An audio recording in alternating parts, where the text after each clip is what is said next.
Good morning सगळ्यांना. मी हर्षू. तर आपल्या चॅनलमध्ये तुमच्या सर्वांचं स्वागत करते. तर आज मी तुमच्यासोबत शेअर करणार आहे की माझं काम मी एवढं छोट्या बाळासोबत कसं मॅनेज करते, तेही एकटे. तर घरामध्ये सध्या बघा तुम्ही, इतका सारा पसारा पडलाय आणि तो काय मला करू देत नाही. तुमचंही छोटं बाळ आहे आणि तुम्हालाही काही काम आवरू देत नाही, तर हा व्हिडिओ नक्कीच तुमचा. व्हिडिओ आवडल्यास व्हिडिओला लाईक, शेअर, सबस्क्राईब नक्की करा.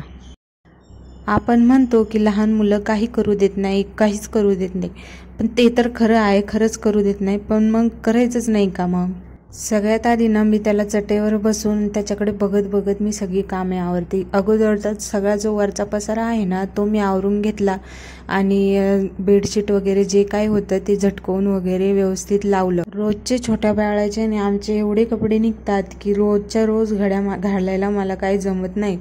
तर मग मी त्याच्यासाठी ना एक टब केलाय, त्यामध्ये जे धुतलेले कपडे असतात ना, एकदा त्याच्यासोबत खेळायला लागले की मग बसल्या बसल्या ते पण काम होऊन जातं. आणि ही जी बादली आहे ना, ती तर जे कपडे धुवायचे आहेत ते कपडे मी त्याच्यामध्ये टाकते. आता इथं मला झाडून घ्यायचं होतं, पण कसं झाडू म्हणलं, तो काय राहतच नव्हता. तर मग मी त्याच्यासाठी त्याच्या खेळण्यांसाठी एक बास्केट केली आहे. तर मी सगळे कपडे किंवा बास्केट वगैरे त्याची खेळणे जे आहे मी त्या बास्केटमध्ये टाकून देते. त्याला आता थोडंसं खुर्चीच्या साईडला उभं करून लगेचच झाडून घेते. म्हणजे कसं मग तो पण खेळायला मोकळा होईल आणि मी पण त्याच्यासोबत खेळेल नंतर.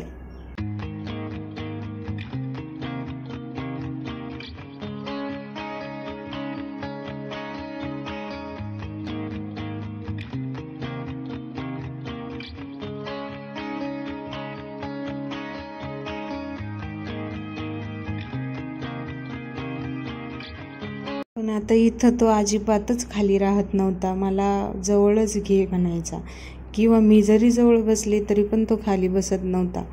तर मला कड्यावरच घे बोलत होता. मग मी कसं तरी बेडशीट वगैरे अंथरून घेतलं आणि मग त्याच्यासोबत बसले थोडंसं. नंतर मग त्याला झोपी लावून दिलं आणि साईडने असं काही तकिया वगैरे लावून दिलं, जेणेकरून तो म्हणजे चालत चालत पुढे येणार. ब्रेकफास्ट आणि स्वयंपाक वगैरे झालेला होता, फक्त मला किचन आवरायचं होतं. आता भांड्याचा आवाज तर कमीत कमी करेल, कारण की आवाज जर झाला तर लगेचच उठेल आणि पुढचं माझं सगळं काम राहून जाईल.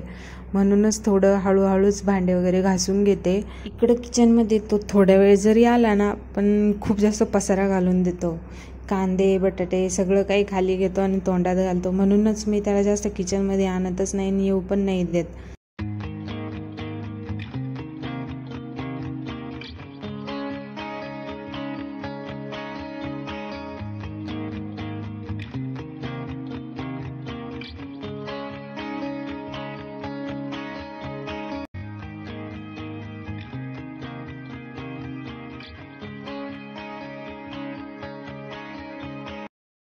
आता भांडे घासून झालेत. आता फक्त धुणं बाकी आणि बाळाची आंघोळ बाकी.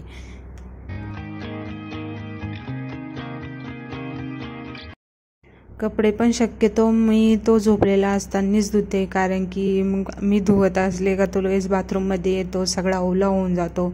अजून मग परत बाहेर ओलं घेऊन जातो, अजून आपलं काम लांबतं. त्याच्यापेक्षा तो झोपला का मग पटापट धुवून घ्यायचे.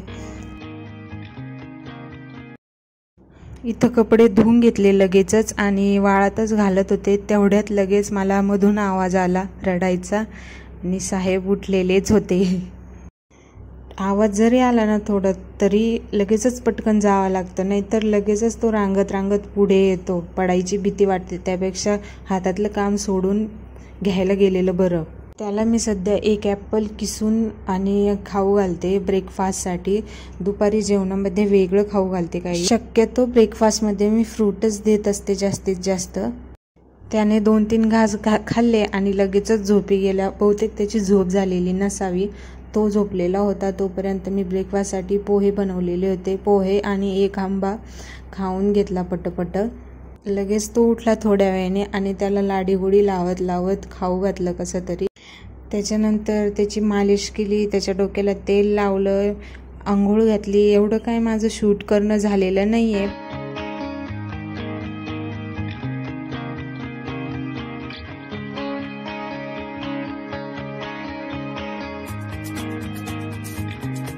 आणि आता आमच्या दोघांचं हेच चालणार, दिवसभर खेळत राहायचं. तर त्याच्या हातात एक येलो कलरचा डब्बा होता. मी त्याला म्हणायचे आंबे घे आंबे, डोक्यावर ठेवायचे आणि तो उठायचा आणि लगेच खाली ओढायचा. तर तुम्ही कसं मॅनेज करता तुमच्या लहान बाळासोबतचं घरकाम मला नक्की शेअर करा. व्हिडिओ आवडल्यास व्हिडिओला लाईक शेअर सबस्क्राईब नक्की करा. पुढचा व्हिडिओ कशावर